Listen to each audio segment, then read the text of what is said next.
Hi, my name is Professor Martin Bunch from the Faculty of Environmental and Urban Change at York University in Toronto. I'm going to present to you today on climate as a complex system, feedback loops, and tipping points. There are four main sections in my presentation this morning.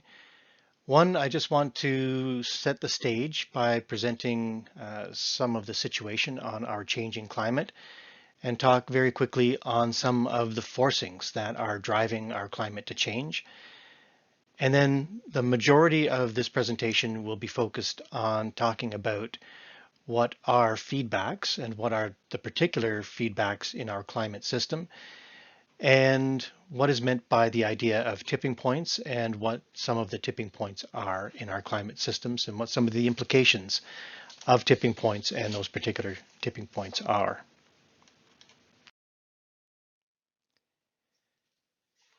We'll start by setting the stage, talking about the changing climate. You will have heard that the Earth is warming in what we know as a phenomena called climate change. Here's what it looks like when we compare surface temperatures from 50 years ago to today. You can see here that the warming we've experienced is uneven across the surface of the Earth. For example, warming faster in the northern high latitudes than in the lower latitudes, and faster and higher over the continents than over the ocean surface. According to the U.S. National Ocean and Atmospheric Administration, last year, 2019, was the second warmest on record, with ocean and land temperatures departing by plus 0.95 degrees Celsius from the average trend. And the previous high was only in 2016.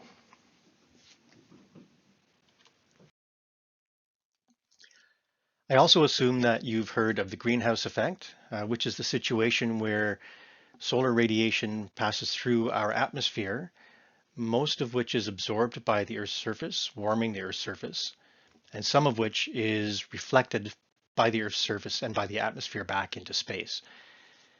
Some of the radiation that has been absorbed is re-radiated by the Earth as infrared radiation, and some of that passes through the atmosphere and some of that is absorbed and re-emitted in all molecules. And that's what keeps the Earth warmer than it would otherwise be if the atmosphere didn't act in this way.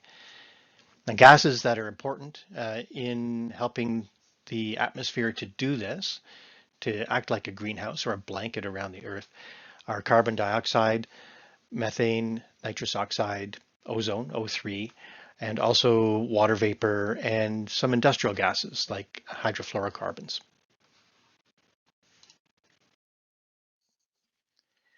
Okay, that kind of sets the stage for what is happening very briefly.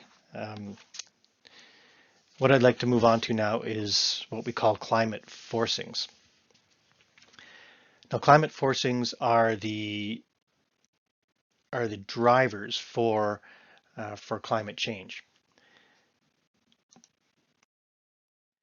Now, basically, what we're talking about is radiative forcing, which is explained by the fact that the incoming energy minus the outgoing energy is a positive number. So that means that it's driving increased energy in our system. And there are a number of components of this. So for example, solar irradiance, which is one of this bars on the right side of this glass. There's a small red bar there.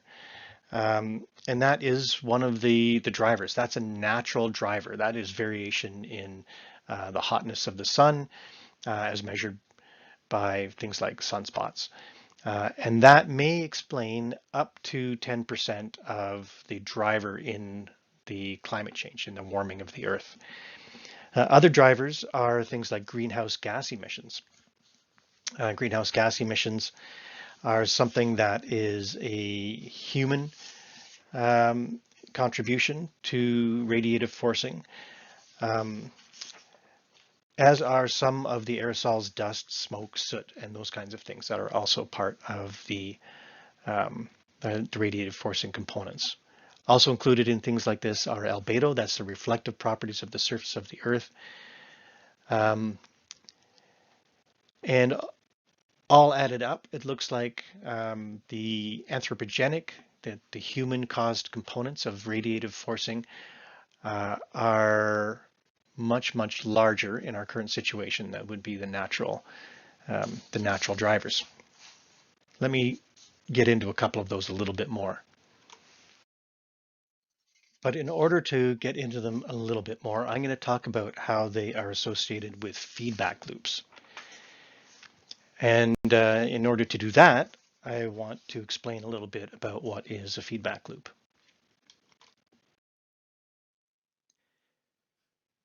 Now, the climate is a complex system, and a characteristic of complex systems is that they are organized with what we call feedback loops. And there's two important kinds of feedback loops that we need to know about: negative and positive feedback loops.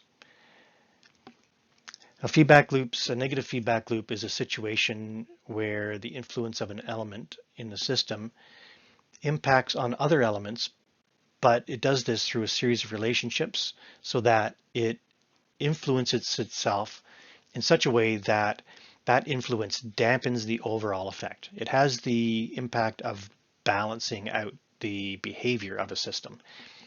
On the other hand, positive feedback happens when the influence of an element in the system impacts on the other elements through those series of relationships, but in a way that it accentuates or accelerates its influence. So it is a reinforcing mechanism. An explosion, for example, is associated with a positive feedback loop. Now, complex systems that are associated with such loops are all over the place, and more we're realizing that the world is a complex place characterized by complex systems, not merely complicated, but complex systems, in such a way that they are self-organizing. Now, organizing is kind of the arrangement of parts in a non-random way, but self-organization is the evolution of systems into an organized form in the absence of some kind of external constraint. Now, there's a lot of theory around these kinds of things. Theorists, for example, around self-organization include people like Umberto Maturana, a Chilean biologist, his student Francisco Varela, and they talk about things like autopoiesis, which is a kind of self-organization. Ilya Prigogine, a Belgian physicist and Nobel laureate chemist, talked about self-organizing dissipative systems, which is associated with the process of energy flowing through a system according to the second law of thermodynamics, driving the system as the energy is degraded. And this can get into a quite complicated discussion of things like chaos theory and catastrophe theory, a little bit actually of which I'll revisit a little later in our talk this morning. The key point to know here is that systems are self-organizing. They have the characteristic of being organized by the action of feedback loops. Now let's talk about some of those feedback loops. So, for example, a very important and a very strong feedback in the climate system is what's known as the ice albedo feedback loop. Now, albedo is the proportion of light that's reflected from a surface, and ice, which you find in the polar caps as sea ice or in glaciers, or also snow in the northern hemisphere, for example, in the wintertime.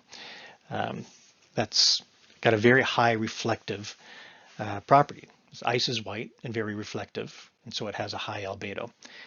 The ocean surface, in contrast, is dark, which means that less light is reflected when it hits open water.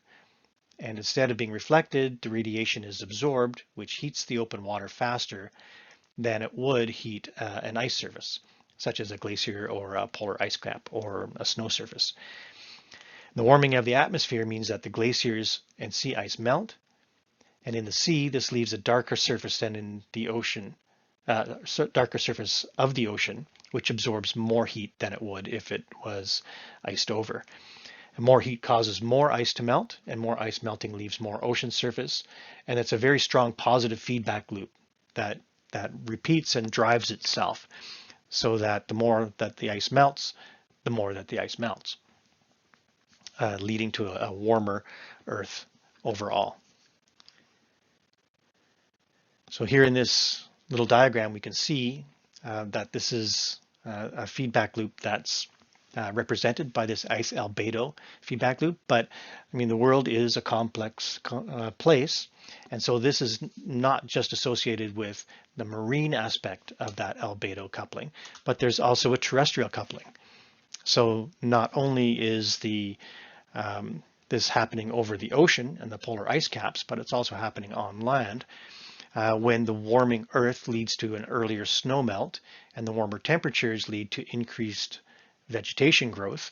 And both of those mean that there's less dark surface, or less bright surface that reflects radiation, and more dark surface that absorbs radiation, which increases the net radiation that is retained in the system, and that again leads to atmospheric heating. And so there's another aspect of a positive feedback loop in a terrestrial coupling of this high latitude warming.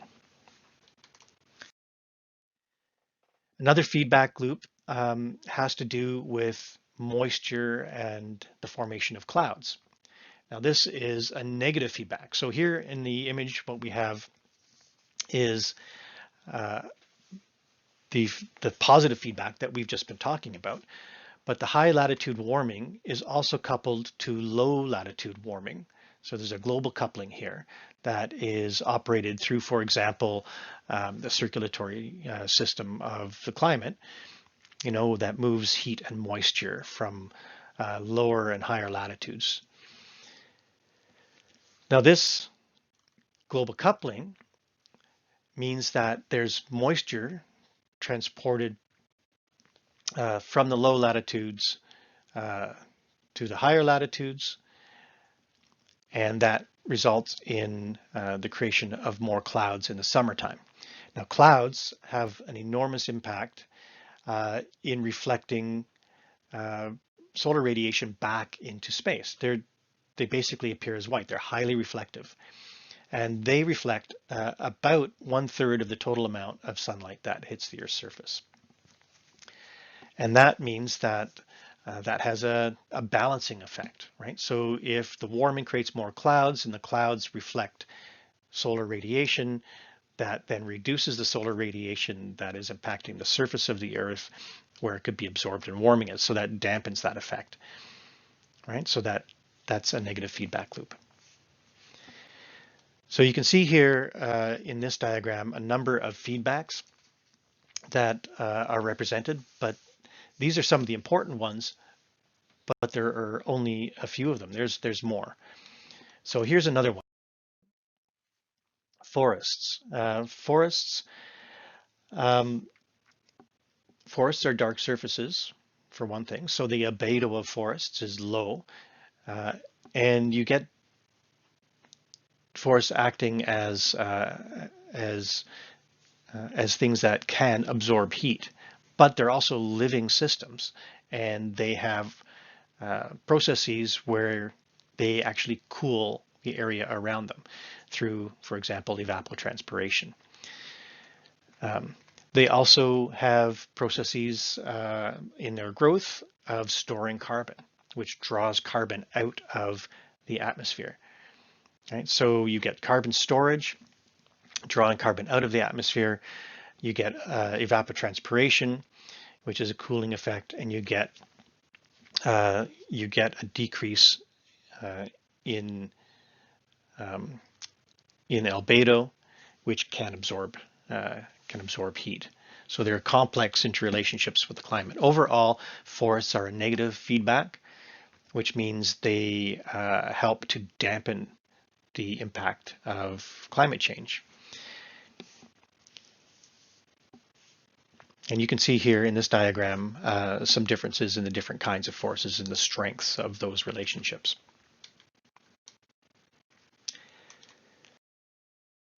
So here are another several climate feedbacks that are also important in the global climate change situation. For example, in the northern latitudes, much of the land is frozen, and with the surface warming of that land, permafrost, the frozen parts of that land, thaw out. In doing so, they have been storing huge amounts of methane, which is then released into the atmosphere. Methane is a much stronger greenhouse gas than is carbon dioxide, although it only lasts in the atmosphere a shorter time, like a decade or so. It's about 20 times more effective in acting as a greenhouse gas. So that's a huge feedback. It's a positive feedback. The more warming you get, the more thawing of permafrost you get, the more methane is released, the more warming you get, and so on. So that's a positive feedback at least. You can also find methane in the depths of the ocean. So there's these, it's a form of water ice called methane calthrate or methane hydrate. And that contains a large amount of methane within a kind of a crystalline structure. And these deposits have been found under sediments on the sea and the ocean floors. And it's not just the surface of the earth and the surface of the water that warms. That warming can, through the ocean's circulation, also be impacted. And so you get these deposits that if they're warmed, if the ocean is warmed enough, those deposits will melt and bubbles of methane will be released into the atmosphere. And there's huge amounts of methane in the ocean as well as in that permafrost. So that's another positive feedback loop. If the ocean warms, then more methane is released. Changes to the terrestrial carbon cycle because of changes in precipitation have been hypothesized to lead to an increase in CO2 in the atmosphere due partly to drying in much of the Earth's surface in the tropical and lower temperate zones. And that means that fewer forests store less carbon, which means that carbon has been released into the atmosphere. So that's a positive feedback. More warming equals more drying in those areas, which means changes to the ecosystems, which store less carbon dioxide, which contributes again to more warming. Another one is a negative feedback loop that is associated with the oceans. The oceans act as a sink to carbon dioxide, and carbon dioxide is basically taken out of the atmosphere.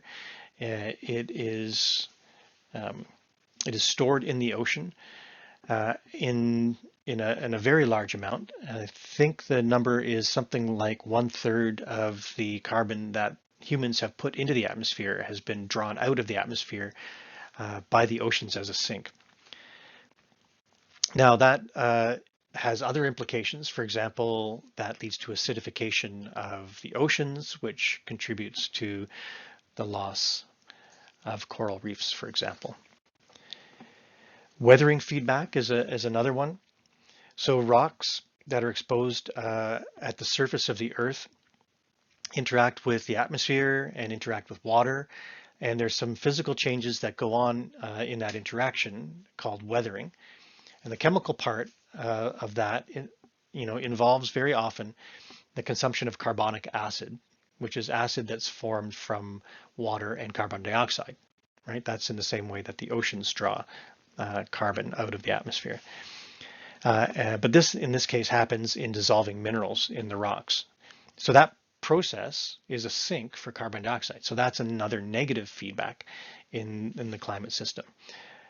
So it's taking carbon out of that system, carbon being an important greenhouse gas. that dampens the process.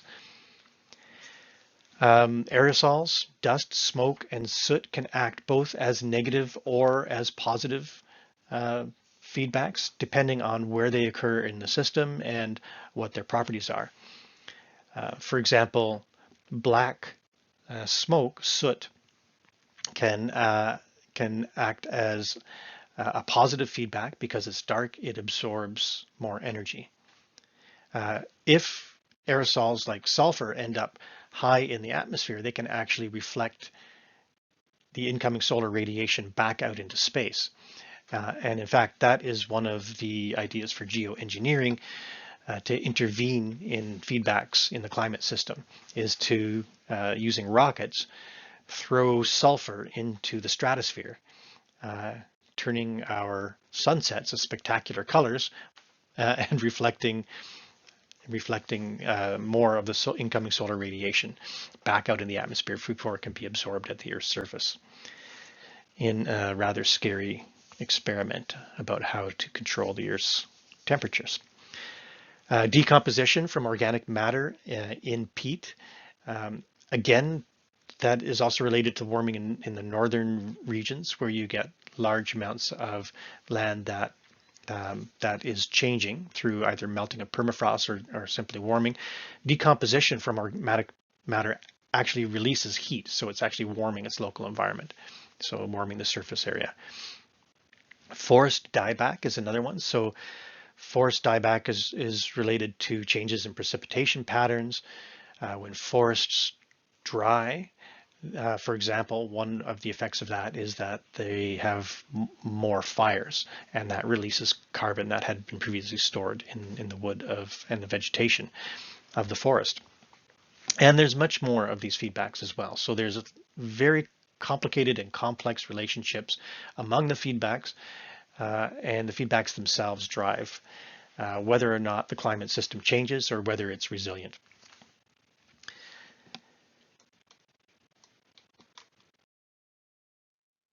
And this brings me to the topic of tipping points, which is something that people often talk about, this idea of tipping points in lay language.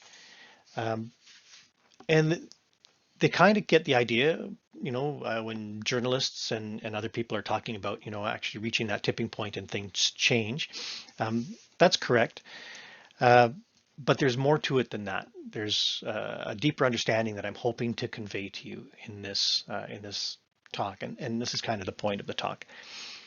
So when I refer to that forest dieback, that's actually a feedback loop that's associated with a tipping point. So it's estimated that if we lose about 25% more of the forest in the Amazon rainforest, for example, there's likely to be a sudden irreversible shift in that biome. And that's what people talk about when they're talking about tipping points. So deforestation and drier conditions cause the dieback of the forest, shifting it to more savanna-like kind of conditions. That's what's expected to happen. And that reduces precipitation. That leads to biodiversity loss. And both of those cause that new Amazonian biome to be resilient, which for all intents and purposes is irreversible. So as I mentioned, that word tipping point in the English language is what we call a lay term. It means that the word is used in everyday conversation, but it's connected to a much deeper understanding about how things change or don't change in a complex system. And remember that the climate system is a complex system. So I'm going to talk a little bit about the kind of underlying understanding about that I'm talking about, underlying theory. And I'm going to start with something that you'll be familiar with, what we call a linear relationship. So a linear relationship is when you can see, that one unit of something leads to an increase in a unit of something else in a kind of linear way. And that the size of those units, one unit of foliage density, for example, might lead to, an increase in a certain amount, say 5% in the size of a fire, and another unit of foliage density leads to an increase of the same amount in this case in the size of a fire. So this example is the relationship between the density of the fuel in a forest, for example, for a fire, or it could be in a grassland, and the actual size of that fire. So that's what we know normally as a linear relationship. Normally, when we refer to nonlinear relationships, what we're talking about is when the increase in 1 unit of something like the fuel for a fire leads to an increase in a certain unit uh, of something like the size of the fire, but then the next incremental unit of that fuel leads to um, a larger or a smaller uh, increment in the responding variable, like the size of a fire. So an increase in 1 unit of fuel leads to an increase in 1 unit in the size of a fire. One more unit of fuel leads to an increment, for example, of two increments of the size of the fire. So 5%, 10%, 20%, etc. So that's what we normally call a nonlinear relationship, but we are still causally linear. So we're still connected. So we can draw a line that is a single line along which we can follow that relationship. But when we're talking about complex systems, we might not just have one line that we can map those variables onto. And so, this is a two variable system, and very simple for the purposes of this example. But when we're talking about fire, we actually have two states that system can be in, and that's a fire or not a fire, right? So the blue line here is the no fire line, and the red line here is a fire line. But you can see that there's a part of this system where that blue line and that red line overlap on one of the variables in terms of foliage density. And there's a particular place where the system itself can exist where it's not on fire, and a place in this variable space, the state space, where the fire can exist. And those two spaces overlap. Right? So the variables can change. The foliage density can increase, but there might not be a fire. But that's now a system, when you're moving towards the right on this line, where a fire could potentially exist. But along the blue line, it doesn't. But at some point, there will be a spark. It could be lightning. Somebody could drop a cigarette. And there will be enough fuel density to spark that fire and to maintain that fire. And so that fire then consumes foliage, the fuel, until it reaches the point at which it can no longer sustain itself, and then it flips back to this other state, this other line. It self-extinguishes so that the state flips back to a previous domain of behavior for that system, right? And that can be a cycle that repeats.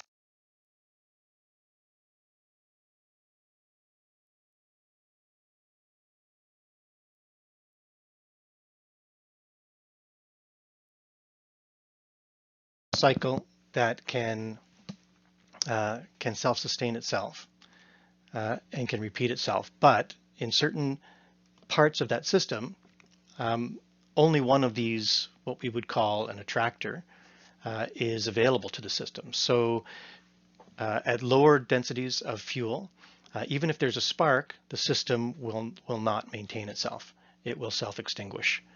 But if you get that spark at a place where there is sufficient density of fuel, it will jump to another attractor. It will flip. It will reach what in lay terms we would call a tipping point, and it will flip to a fire state. And that fire state will self-sustain itself until it runs out of fuel. If you try to extinguish it when there's too much of that fuel and there's too much heat available, it will not extinguish itself. It'll flip back. It'll be resilient. It'll flip back to the fire state until it's in a place, in a state space, where the other attractor is available to it. And at that point, it'll flip across the tipping point into the no fire state. Okay, so this has several implications. First of all, the idea of equilibrium, that there are forces acting on the system, and those forces can be in balance. In terms here, we've got things like heat and fuel. The system acts in a stable way in a particular domain of behavior. Okay, we call that an equilibrium attractor. The domain of that attractor is the volume in which the system is drawn to a particular equilibrium attractor, as measured by those variables. That's what we would call measurement in state space. And resilience of the system is how far a system can be pushed away from an attractor and still maintain its configuration, its behavior within that domain space. Notice here that stability and resiliency, those terms are different. They don't mean the same thing. They mean something different. So what we've just been talking about is a little bit of theory from what's known as catastrophe theory, which is part of complexity science.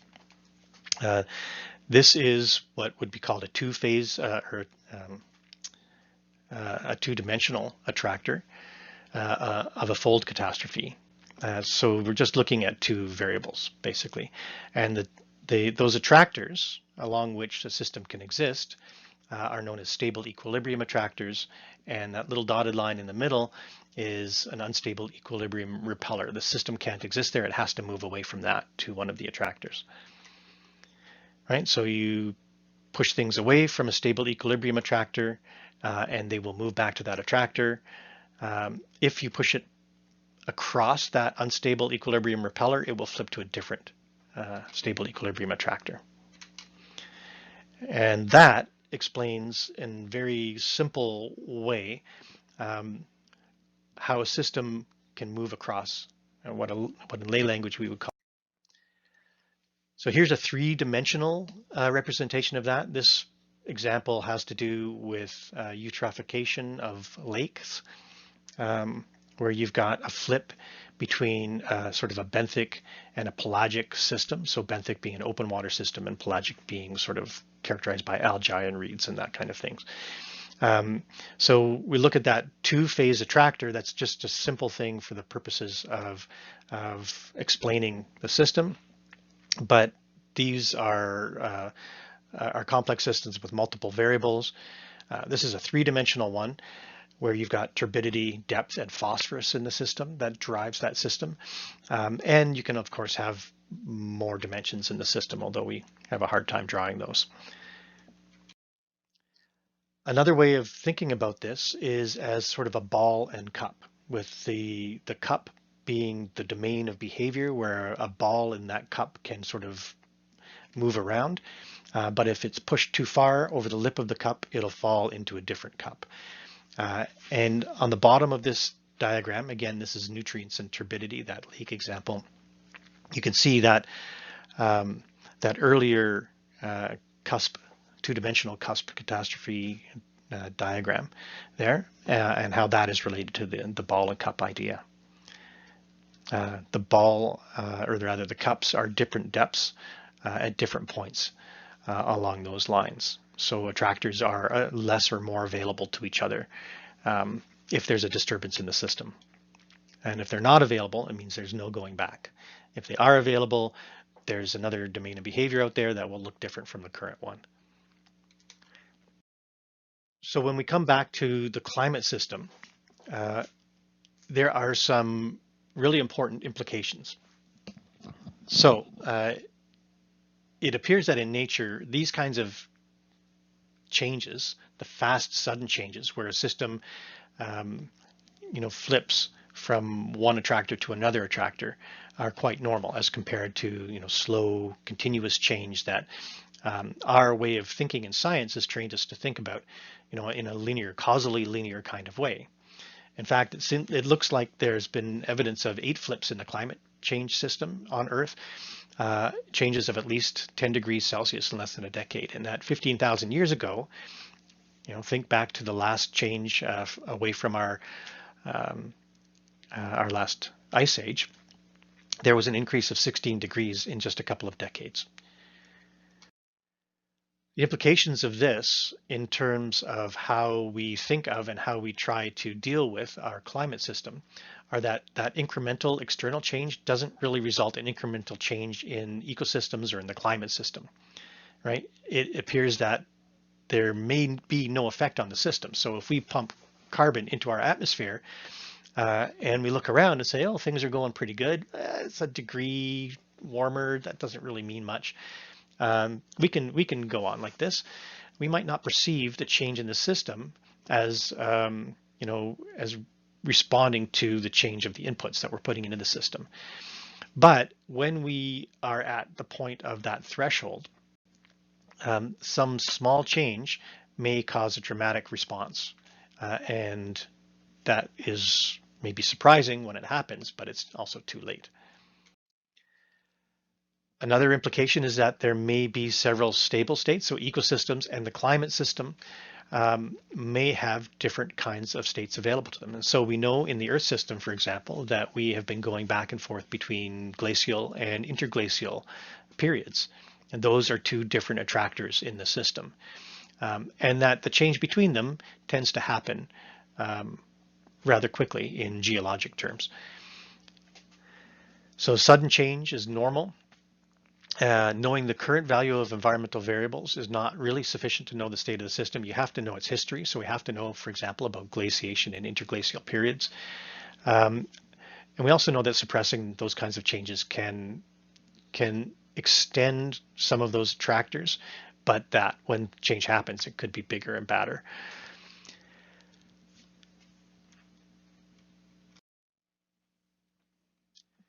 We know that complex systems are organized about these attractors, and around those attractors, they're maintained by feedback loops that cause them to be resilient within that domain of behavior. Normal science kind of fails in understanding this because of that. And we need to really build a better understanding of that in our decision-making systems so that we can manage around that domain of behavior and managing away from a tipping point, unless we intentionally want to cross a tipping point away from an undesirable domain of behavior, an undesirable attractor. We need to understand how to maintain ourselves within that attractor.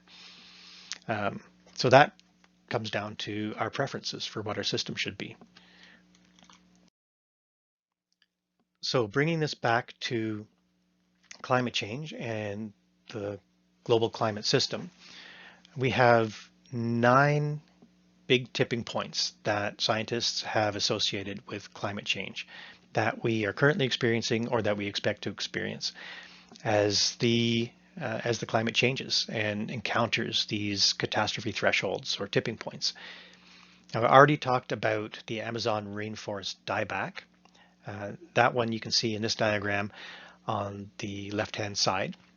Moving in a clockwise direction, we move up towards the north where we see permafrost loss, right? And that is the feedback loop that we talked about, where the melting of the permafrost releases large amounts of methane and also CO2 because of the thawing of that carbon-rich soil in the north. And that leads to a permanent change. That greenhouse gas release is an irreversible tipping point where it just feeds off itself and melts and melts and melts as things get warmer, continuing to release more and more of those greenhouse gases. We also have the Greenland ice sheet disintegration. So this is associated with the ice albedo feedback, where we have a tipping point where we pass through a point where that process is irreversible. So the decreasing ice sheet means that we absorb more and more energy because we have less reflective surface and more absorptive surface on the land. That is also associated with a sea level rise of up to 7 meters and the release of cooler water and fresh water into the northern parts of the Atlantic Ocean there, which affects the circulation of the currents in the North Atlantic. So we have the Atlantic meridional overturning circulation breakdown, where climate's changed there, and that leads to regional cooling in the UK, for example, and disruptions of the ocean ecosystems. We also have the boreal forest shifting northward into areas that previously were tundra and permafrost. So shifting north and dying off in the south.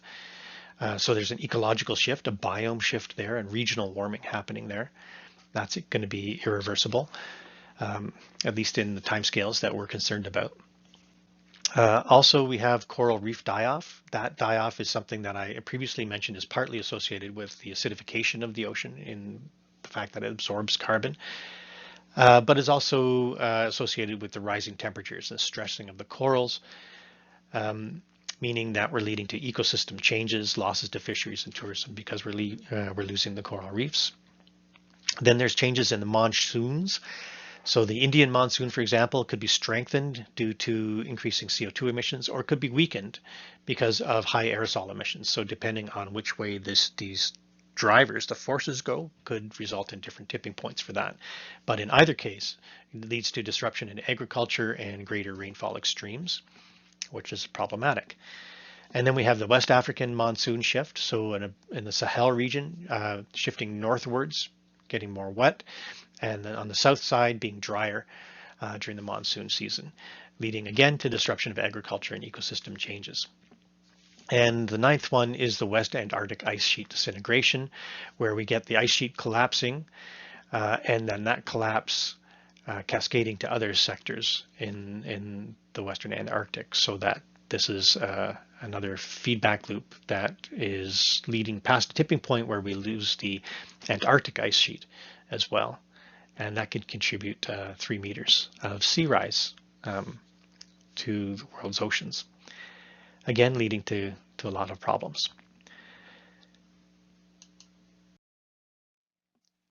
And that is all that I have for you in this talk today.